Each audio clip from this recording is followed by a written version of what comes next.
Rachel worked as a project manager for a large real estate firm, and while her job was demanding, the sudden increase in late nights and impromptu weekend conferences didn't add up. Jeff had let it go at first, convincing himself that he was being paranoid. But the lies started small, missed calls, unanswered texts, and grew louder, like cracks in the foundation of their 12-year marriage. He noticed the subtle changes. Rachel's lingerie drawer replenished with sets he hadn't seen before, her newfound obsession with waxing appointments, and the faint whiff of cologne, not his, lingering on her clothes when she returned late at night. He shook his head, taking a long swig of beer. He wasn't a fool. The sound of Rachel's heels clicking on the hardwood floor snapped him out of his thoughts. She was in a hurry, grabbing her purse off the couch. She looked stunning, her tight black dress clinging to her curves, makeup applied with more precision than usual. Jeff couldn't help but notice the way her lips curled into a sly smile as she glanced at her phone. "Big project?" he asked, keeping his tone light. Rachel froze, just for a fraction of a second, but long enough for Jeff to notice. She turned, her face all sweetness and innocence. "Yes, Jeff. Why? Do I need your permission now?" Her tone had a slight edge, as if she were daring him to push further. He smiled, masking the growing pit in his stomach. "Just don't work too hard, honey." Rachel smirked, kissed his cheek, barely, and walked out the door, her heels echoing in the silence. Jeff waited until he heard her car pull out of the driveway before setting his beer down and grabbing his keys. Tonight he would follow her. Jeff wasn't a private investigator, but he didn't need to be. Rachel had underestimated him, assuming he was too trusting or too naive to question her lies. He trailed her car at a safe distance, his heart pounding as he navigated the quiet streets. She didn't head downtown toward her office, as she'd claimed. Instead, Rachel turned into the parking lot of a dimly lit bar on the outskirts of town. Jeff pulled into a spot across the street, turning off his headlights. He watched as Rachel stepped out of her car, her phone glowing in her hand. Moments later, a man emerged from the bar, tall and broad-shouldered, with an air of confidence that made Jeff's blood boil. Rachel lit up when she saw him. They embraced, her arms wrapping around the man's neck like they'd done this 100 times before. Jeff gripped the steering wheel so tightly his knuckles turned white. His instincts had been right, but he wasn't ready to confront her. Not yet. He needed more than the sight of her cozying up to another man. He needed proof. Jeff stayed in his car, watching as Rachel and the stranger walked hand in hand toward the bar's entrance. Her body language was unrecognizable, flirty, carefree, and entirely too familiar with the man at her side. The same woman who had spent years building a life with him now laughed and clung to someone else like she had no care in the world. Jeff's chest tightened, but he forced himself to stay calm. Not here. Not now. He pulled out his phone and snapped a few pictures of the two of them, his hands trembling. He knew he'd need them later, if not for his own sanity, then for whatever storm this would eventually unleash. Once they disappeared inside, Jeff sat in the darkness, debating his next move. He could barge in there, demand an explanation, make a scene, but what would that achieve? Rachel would deny everything, turn the narrative around, make it seem like he was overreacting or being paranoid. No, he needed to play this smart. Forcing himself to think rationally, Jeff dialed the number of an old friend, Nick Hartley. Nick wasn't just a friend. He was a private investigator Jeff had hired a few years back to vet a business deal that had seemed too good to be true. Nick's knack for uncovering the truth, and doing so discreetly, was about to come in handy again. "Jeff," Nick answered after a couple of rings. "Been a while. What's up?" "I need a favor," Jeff said, his voice low. "It's personal. Can you talk?" "Always. What's going on?" Jeff hesitated, but the words spilled out in a rush. "Rachel's cheating. I'm outside some bar right now, and she's with some guy. I need to know who he is, how long this has been going on, everything." There was a pause on the line, then Nick's voice softened. Man, I'm sorry. But yeah, I'll help you. Where are you?" Jeff gave Nick the name of the bar and waited. He could feel his pulse in his temples, the tension building with each passing minute. He thought about everything he and Rachel had been through.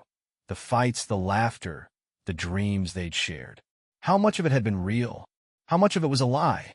20 minutes later, a dark sedan pulled into the lot, and Nick stepped out, dressed in his usual leather jacket and jeans. His face was serious, but his eyes flicked toward the bar with practiced calculation. He slid into Jeff's car, carrying a small camera bag slung over his shoulder. "All right," Nick said, glancing at the photos on Jeff's phone. "You want to follow this guy? See what he's about? Or do you want to dig into Rachel first?" "Both," Jeff said without hesitation. "I need everything." Nick nodded. "Let me take it from here. You should head home, Jeff. You've seen enough for tonight. You don't want her spotting you." Jeff hesitated, staring at the bar's neon lights. "I don't know if I can just leave." Nick placed a hand on Jeff's shoulder. "I get it, man. But trust me, this is the long game. You want answers, not drama. Let me do what I do." With a reluctant nod, Jeff handed over the photos and Rachel's license plate number. He stayed in the car for a moment after Nick left, watching as his friend strolled casually toward the bar's entrance. As Jeff drove home, the silence of the car felt oppressive. His mind raced with 1,000 questions. Who was the man with Rachel? Was this her first affair? Or had there been others? Did she love this guy? Or was he just a fling? Did she ever love Jeff at all? When he pulled into the driveway, the house looked cold and unfamiliar, like a stage set for a life that no longer felt like his own. He couldn't bear to go inside just yet. Instead, he sat in the car, staring at the front door, until the sun began to rise. By the time Rachel walked in the next morning, her hair slightly disheveled and her lipstick faintly smudged, Jeff had made his decision. She greeted him with a casual, "Morning, hon," as if nothing had happened. But Jeff didn't respond. Instead, he smiled faintly, the weight of his plans settling in his chest. He would get his proof. And when he did, Rachel would never see it coming. Jeff played the waiting game over the next week, each day feeling like a razor slicing through his patience. Rachel's routine didn't waver. She left for work, texted sporadically, and came home late more often than not. She wore her lies with ease, smiling as if she hadn't detonated their marriage. Nick worked fast. By the second day, he called with an update. "Jeff, I got a name. The guy she was with? Chris Vaughn. He's a regional manager for a big development firm, divorced last year. No kids. He's been at this bar a lot lately, and it's not the first time Rachel's met him there." Jeff's stomach twisted. "How long has this been going on?" "Hard to say. My guess is a few months, but I'll confirm. I've got someone tailing him and Rachel now. If they meet up again, I'll have it documented." Jeff gripped the phone tighter. "And Rachel? Did you find anything?" Nick hesitated. "Yeah, Mom. I pulled her financials, checked her work calendar, even her social media. She's using a work credit card to book hotel rooms. Different ones every couple of weeks. There's no record of her staying at the office late. She's lying, Jeff, and she's getting sloppy." Jeff's mind raced as Nick laid out the evidence. Receipts for expensive dinners, photos of Rachel slipping into hotels with Chris, and even phone records. Each detail stabbed deeper, but Jeff stayed silent, his resolve hardening with every word. "What do you want to do?" Nick asked. Jeff's voice was calm but icy. "Keep digging. I want everything." That evening, Rachel waltzed through the door at 10:15, her excuse as flimsy as the wine stain on her dress. "God, I'm exhausted," she said, flopping onto the couch. "That project's a nightmare." "What a day." Jeff forced a smile. "Long hours. Must be stressful." She glanced at him, her expression cautious, but she didn't sense the venom beneath his words. "It is. Thanks for being understanding." Jeff's blood boiled as he watched her sip wine, scrolling through her phone. She had no idea he already knew the truth, and that he was biding his time. By Friday, Nick delivered the final blow. "Jeff, I've got it all. Photos, video, timestamps. They met up 3 times this week, including tonight. Same pattern, dinner, drinks, hotel. It's airtight." Jeff stared at the files on his laptop. Rachel laughing as Chris leaned in close, his hand on her thigh. Rachel walking into a hotel lobby, glancing over her shoulder before disappearing with Chris into the elevator. The proof was damning, and it burned in his chest like acid. "What do you want to do now?" Nick asked. Jeff closed the laptop, his jaw tight. I'm going to destroy her. Saturday evening, Jeff set his plan into motion. Rachel had planned a girls' night out, which he knew was another rendezvous with Chris. She kissed him on the cheek before leaving, her scent sickeningly sweet. Jeff waited until her car disappeared down the street before grabbing his keys. He drove to her favorite boutique hotel and parked in a lot across the street. As expected, Rachel and Chris arrived minutes later, walking arm in arm into the lobby. Jeff didn't follow them. He didn't need to. He already had what he needed. Instead, he went to work. Over the next few hours, Jeff executed his plan with precision. He forwarded the photos and videos Nick had gathered to Rachel's closest friends, her family, and even her boss. He added a message. Just thought you should know how Rachel spends her late nights. But the real masterpiece was for Rachel and Chris. Jeff uploaded the evidence to a private website and emailed them the link. His message was short. I know everything. When Rachel returned home that night, she found Jeff sitting at the kitchen table, a manila envelope in front of him. Her expression was wary, her makeup slightly smeared. Hey, she said cautiously. You're up late. Jeff leaned back, his eyes cold. We need to talk. Rachel froze, her face paling. About what? Jeff slid the envelope across the table. About this. Her hands trembled as she opened it, pulling out the photos. She gasped, her eyes darting to his. Jeff, I can explain. Don't, he snapped, his voice sharp enough to cut glass. I gave you everything, Rachel. 12 years. And this is how you repay me. Tears welled in her eyes. It's not what it looks like. Bullshit, Jeff roared, slamming his hand on the table. You think I'm stupid? You think I didn't notice the lies, the excuses? I've got proof, Rachel. Photos, videos. I know every hotel, every dinner, every fucking minute you spent with him. Rachel's face crumpled. Jeff, please. I made a mistake. We can fix this. Jeff stood, towering over her. Fix it? There's no fixing this. I've already sent everything to your friends, your family, and your boss. Everyone knows what you've been doing behind my back. Rachel's sobs turned to horror. You didn't? Oh, I did, Jeff said, his voice venomous. And as for Chris? I sent the link to his ex-wife. She's going to love knowing he hasn't changed. Rachel collapsed into a chair, her tears falling freely. Jeff, please. But Jeff was already walking toward the door, his suitcase in hand. He paused, looking at her one last time. You destroyed us, Rachel. Now you get to live with it. And with that, he walked out, leaving her to face the wreckage of her lies alone. Jeff didn't look back as he drove away, his mind numb but resolute. The weight of 12 years of love, trust, and betrayal pressed down on him, but there was no room for regret. Not anymore. The moment he'd handed Rachel that envelope, the chapter of his life with her was closed. He had one more stop to make. The key to truly finishing this wasn't just leaving Rachel in shambles. It was ensuring her lover, Chris Vaughn, felt the consequences too. Chris's house was an expensive colonial on the edge of town, the type of place that screamed corporate ladder success. Jeff parked down the street and walked up to the house under the cover of darkness. He'd timed this perfectly. Based on the research Nick had dug up, Chris was expected back tonight from another one of his escapades with Rachel. Jeff had no intention of being subtle. He pulled the printed photos from his jacket pocket. Rachel and Chris at the bar, entering the hotel, their intimate embrace caught in crystal clarity. He taped them to Chris's garage door, one by one, creating a damning collage for the entire neighborhood to see. He capped it off with a large black marker. Cheater lives here. Ask him about Rachel Daniels. The bold letters were a statement, not just to Chris, but to anyone who lived nearby. Satisfied, Jeff stepped back to admire his handiwork. It wouldn't take long for word to spread, and when Chris woke up the next morning, he'd have to face the same humiliation Jeff had endured. For good measure, Jeff also sent the private website link to Chris's boss, who Nick had confirmed was an old-school type with little tolerance for messy personal scandals.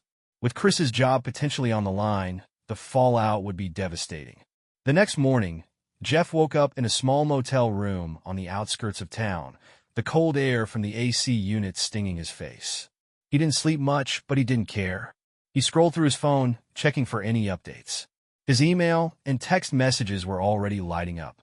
The first was from Rachel's best friend, Amanda. "Jeff, I'm so sorry this happened to you. I had no idea she was doing this. Let me know if you need anything." Next came a message from Rachel's boss. "Jeff, thank you for bringing this to my attention.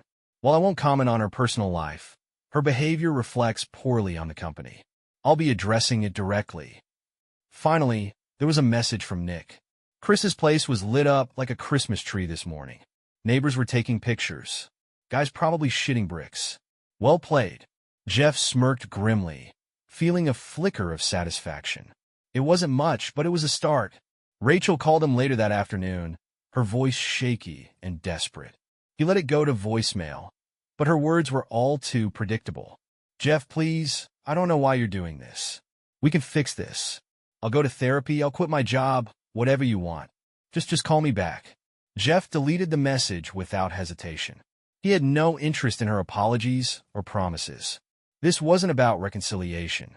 It was about consequences. By evening, Jeff's plan had fully unraveled.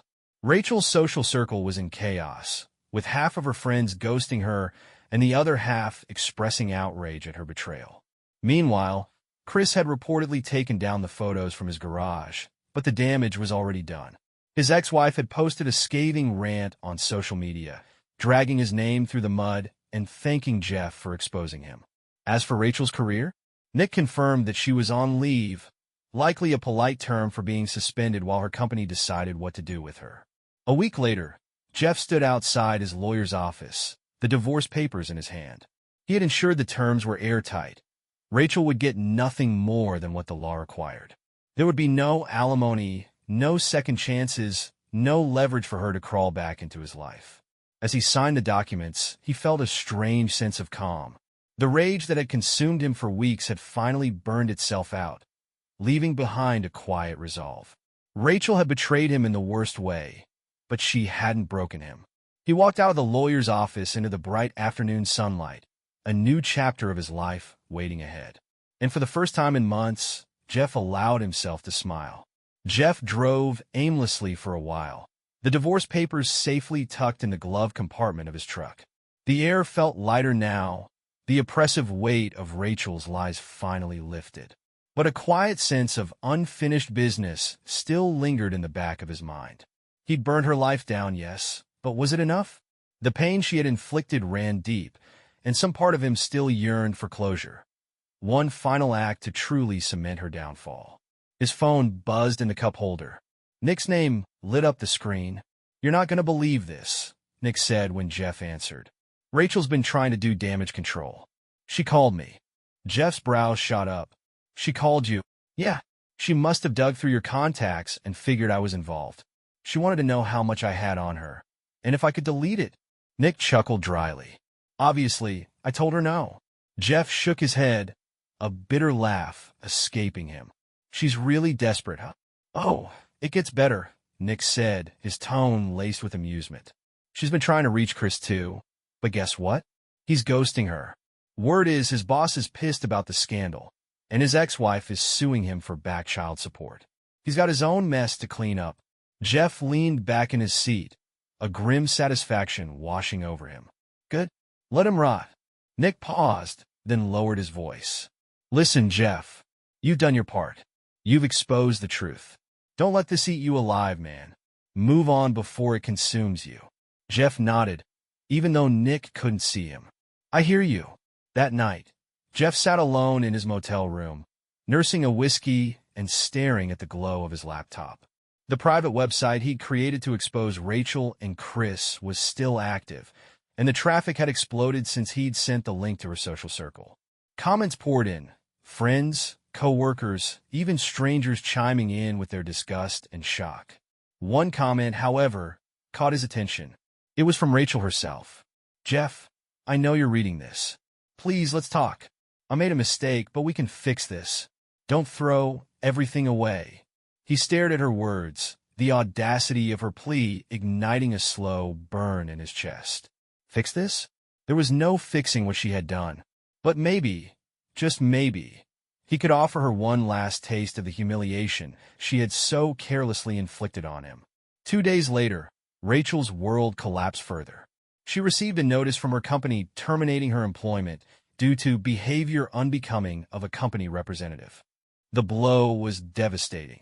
She had spent years building her career, and now it was gone in an instant. But worse than the job loss was the fallout within her social circle. Friends stopped returning her calls.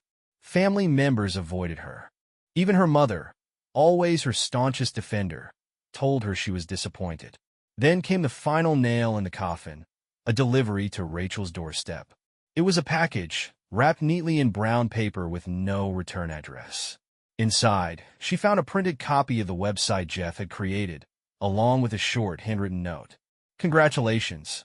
You're finally the center of attention." Rachel's hands trembled as she read the words. She sank to the floor, the realization hitting her like a freight train.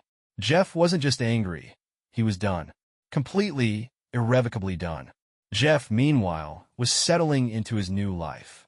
He'd found a small apartment on the other side of town and was making plans to sell the house he had once shared with Rachel. It was a clean break, a fresh start. He kept busy throwing himself into work and reconnecting with old friends. But every now and then, he would check in with Nick for updates on the aftermath of Rachel and Chris's lives. Nick's latest report brought a rare smile to Jeff's face. "Rachel's trying to move out of town," Nick said. "Rumor has it she can't walk into a grocery store without someone whispering about her. As for Chris, he's in the middle of a legal shitstorm with his ex, and he's out of a job too. Looks like they're both reaping what they sowed." Jeff's smile widened. It wasn't about revenge anymore. It was about justice. Jeff leaned back in his chair that night, staring out the window, but then came an unexpected twist. His phone buzzed on the table. He glanced at the screen, frowning when he saw Rachel's name flashing. She hadn't called him since their disastrous confrontation in the kitchen. He stared at the screen, debating whether to answer or let it go to voicemail. Curiosity won. "Hello," Jeff said, his tone neutral. "Jeff." Rachel's voice was shaky, on the verge of tears. "I don't know who else to call." Jeff's stomach tightened. He wasn't sure if it was anger or pity creeping in. "Why are you calling me, Rachel? You've got plenty of friends." "Oh, wait, maybe not anymore." She ignored the jab, her voice growing more frantic. "I'm scared. Someone broke into my apartment tonight. They trashed everything. They left a note." Jeff's heart sank despite himself. What did the note say? It said, "You've ruined enough lives. Now it's your turn." Her voice cracked. "Jeff, I don't know what to do. Chris won't answer my calls. The police took the report, but they just said to be careful. I can't." She broke off into a sob. Jeff pinched the bridge of his nose, his frustration mounting. Rachel's mess was no longer his problem. He'd walked away, burned the bridge, and salted the earth. Yet here she was dragging him back into her chaos. "Call a locksmith," he said bluntly, "and maybe stop screwing over people who can't handle it." "You think I deserve this?" she shot back, her tone sharper now. "I made mistakes, Jeff, but this isn't fair. What if they come back? What if—" "Stop," Jeff interrupted, his voice cold. "You didn't call to ask for advice. You called because you think I'll still save you, don't you? That even after everything, I'll swoop in and fix the mess you've made." Her silence confirmed it. "Well, I won't. You chose this, Rachel. You chose him, the lies, the betrayal. Now you get to live with the fallout." His voice hardened. "Lose my number." Jeff hung up before she could respond, his hand trembling slightly. He tossed the phone onto the table and poured another drink, willing his anger to fade. But as the minutes ticked by, he couldn't shake the nagging feeling that this wasn't over. Not yet. The following morning, Jeff received a call from Nick. "Got some news," Nick said, his voice unusually tense. "Chris is out of the picture. His ex-wife took him to court, and he skipped town to avoid the fallout. Rumor is he left Rachel high and dry." Jeff snorted. "Figures. They deserve each other." "Yeah, but here's the kicker," Nick continued. "Rachel's break-in? That wasn't random. I looked into it. Turns out, Chris made a lot of enemies before and during his time with Rachel. She's caught in the crossfire now." Jeff frowned, his gut twisting. "You think she's in real danger?" "Could be," Nick said. "Whoever trashed her place left a clear message. It's not about the cheating anymore. Someone's gunning for her, and they're serious." Jeff sat in silence for a moment, the weight of Nick's words settling over him. Rachel was no longer just a cheating wife. She was a woman who had fallen into a web of lies, betrayal, and now danger. But was it his responsibility to care? To intervene? He thought of the years they'd spent together, the good memories that now felt tainted but were still a part of him. He thought of the promise he'd made to himself to walk away, to leave her to deal with the consequences of her choices. And yet, deep down, he knew this wasn't just about Rachel anymore. Whoever was targeting her wasn't just seeking revenge. They were escalating, and Jeff couldn't shake the feeling that this storm might somehow reach him too. By nightfall, Jeff found himself parked outside Rachel's apartment building, his pulse thrumming with frustration and dread. He told himself he was only there to make sure things didn't spiral further, to confirm that Rachel was handling the situation and wouldn't drag him deeper into her mess. But as he stepped out of his truck and approached the building, he noticed something that sent a chill down his spine. Her apartment lights were off, and the front door was ajar. "Rachel," he called out, stepping cautiously inside. The air was heavy with tension, the kind that made every creak of the floorboards feel deafening. The apartment was trashed, worse than he expected. Furniture was overturned, glass shattered, and Rachel's belongings scattered across the floor. His eyes scanned the chaos until they landed on her. She was sitting on the couch, her knees drawn up to her chest, her face streaked with tears. In her trembling hands was another note, scrawled in jagged, angry handwriting. "You're next." Rachel looked up at him, her eyes wide with fear. "Jeff, they're coming for me." And for the first time in months, Jeff realized he might not be able to walk away after all. Jeff stood frozen in the doorway, his eyes darting from Rachel to the threatening note clutched in her hands.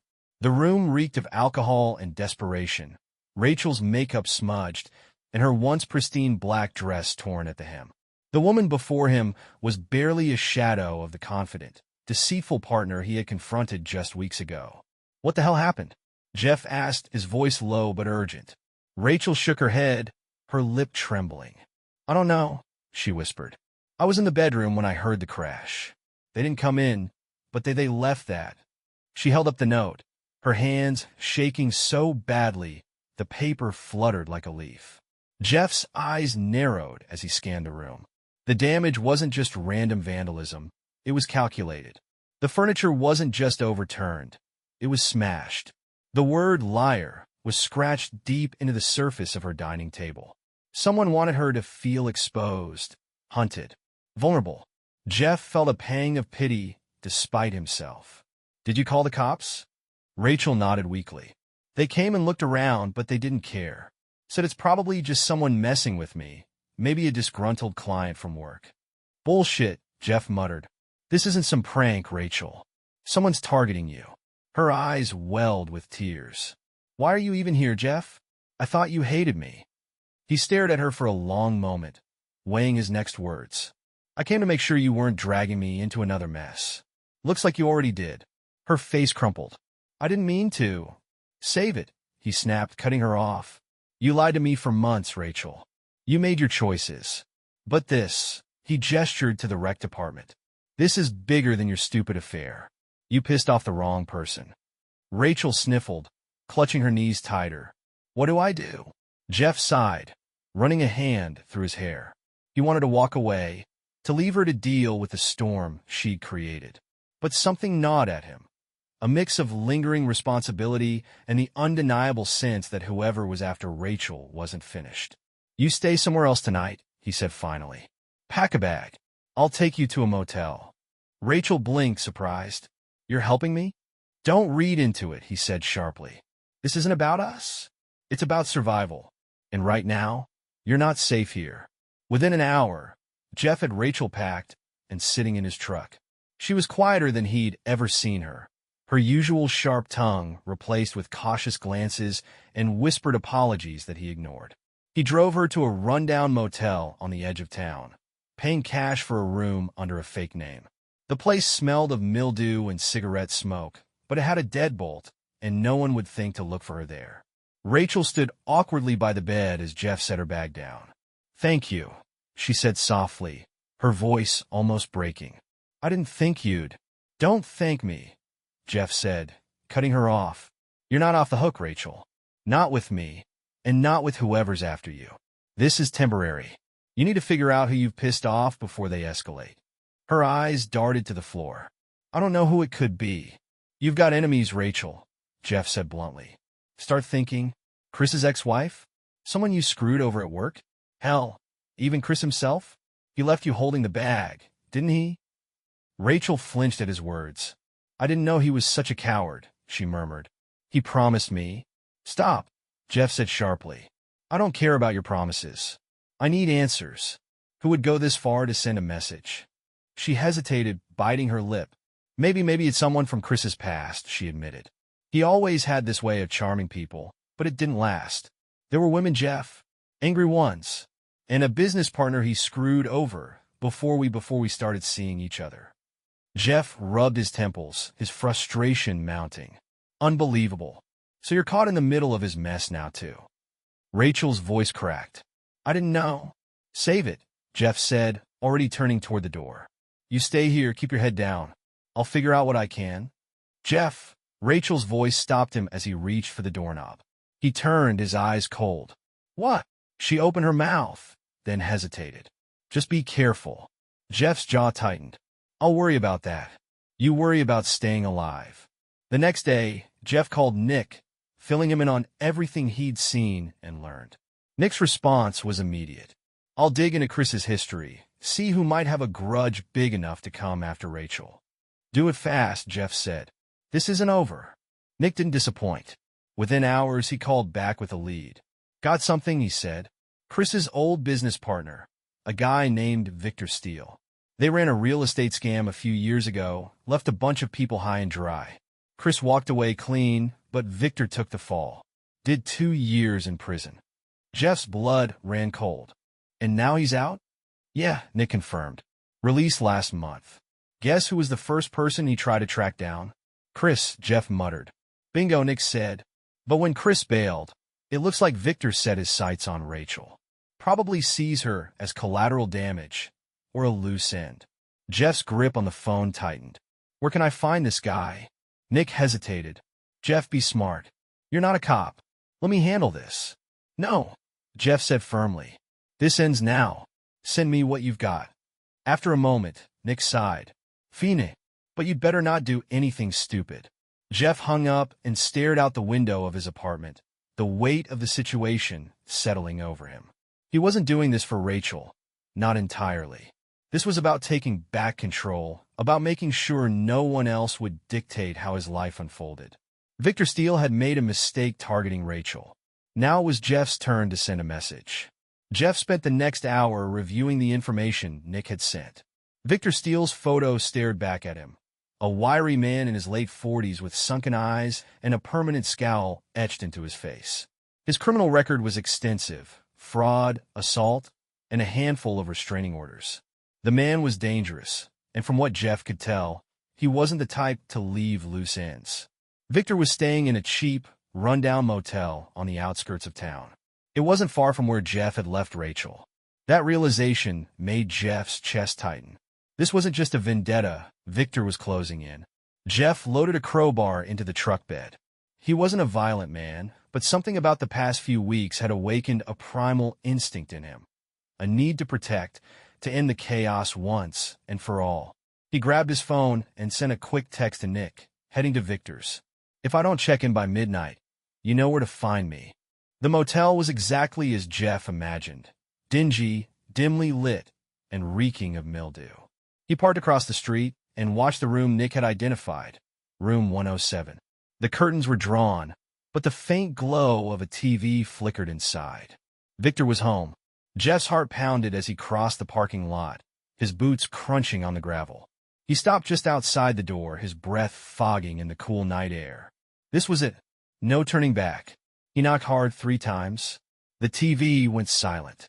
A moment later, the door creaked open an inch, revealing a pair of bloodshot eyes.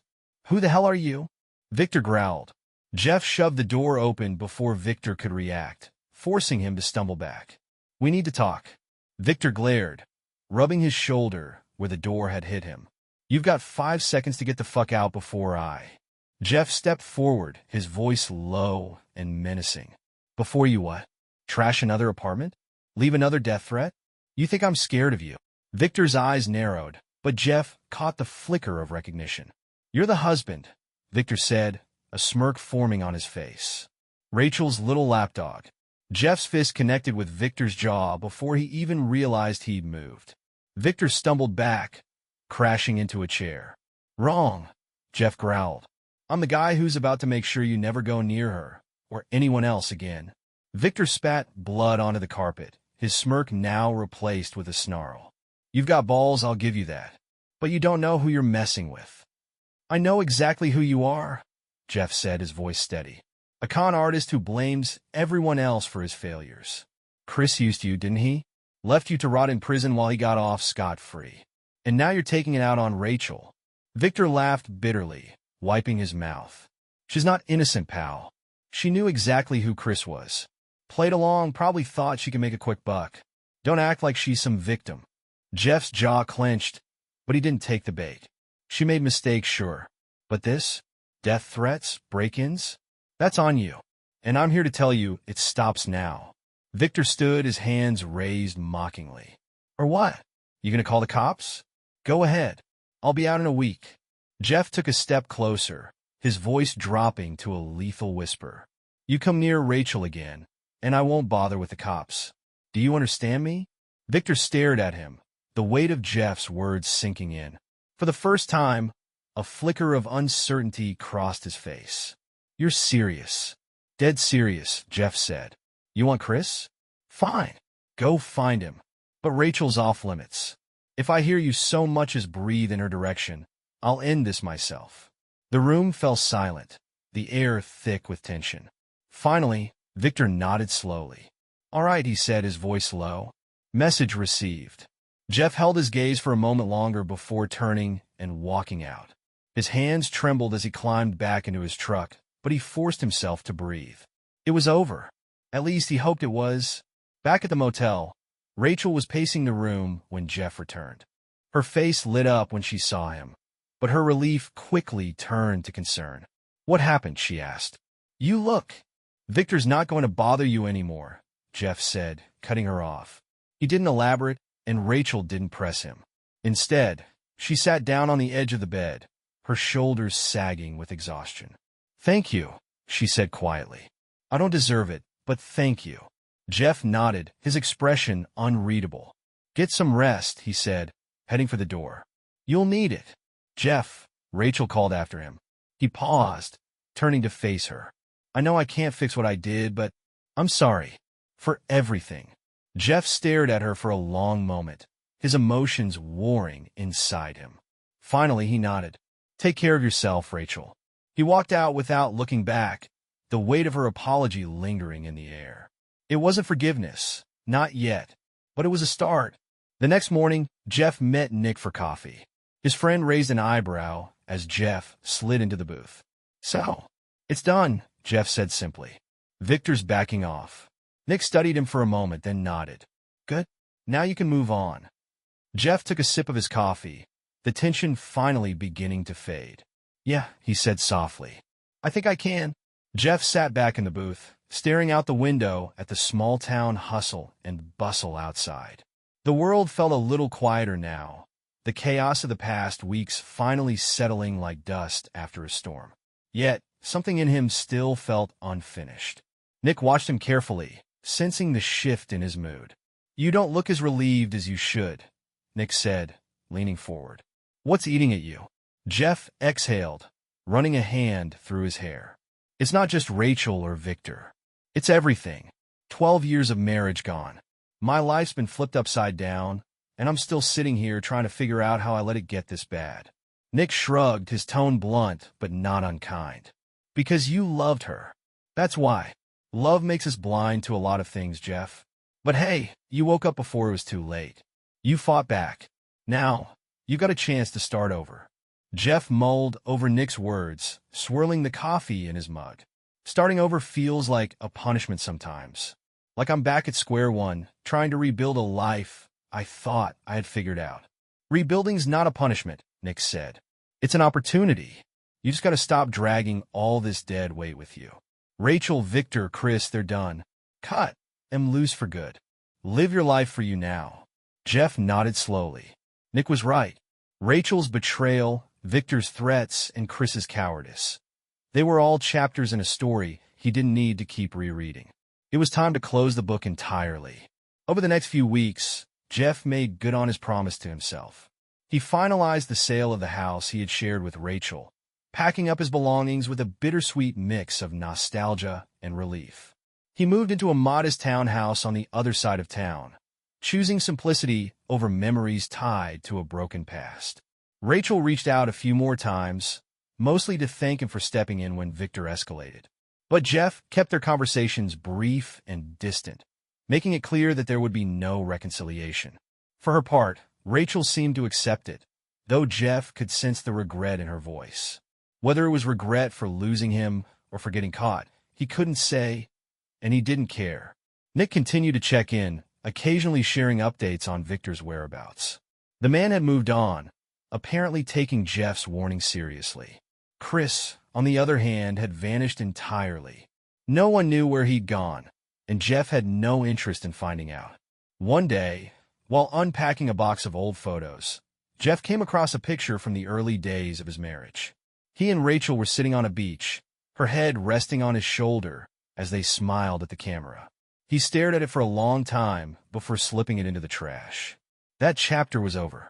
Months passed, and Jeff's life began to take on a new rhythm. He joined a local gym, reconnected with old friends, and even started attending a woodworking class, a hobby he'd always wanted to try but had never found the time for. Slowly, he rediscovered parts of himself that had been buried under years of compromise and sacrifice. One evening, as he was finishing a new project in his garage, a beautifully crafted cedar bench for his townhouse patio, his phone buzzed. It was Nick. "Hey," Nick said when Jeff answered. "I've got some news for you." "Good or bad?" Jeff asked, setting down his tools. "Good," I think Nick said. "Remember how I told you to cut loose all the dead weight?" "Yeah. Well, I just found out Chris got arrested in Arizona. Turns out he got caught running another real estate scam. He's looking at some serious time." Jeff let out a low whistle. "Figures. Guy never could resist screwing people over." Nick chuckled. "Karma's got him now. You don't have to worry about him or Victor anymore. They're both out of your life for good." "Good to know," Jeff said, a faint smile tugging at his lips. "Thanks, Nick, for everything." "Anytime, man," Nick said. "Now go live your damn life." That night, Jeff sat on his new cedar bench, watching the sun dip below the horizon. The air was cool and quiet, the kind of peacefulness he hadn't felt in years. He sipped a beer, letting the calm settle into his bones. For the first time in a long time, he didn't feel like he was chasing closure or fighting battles that weren't his to win.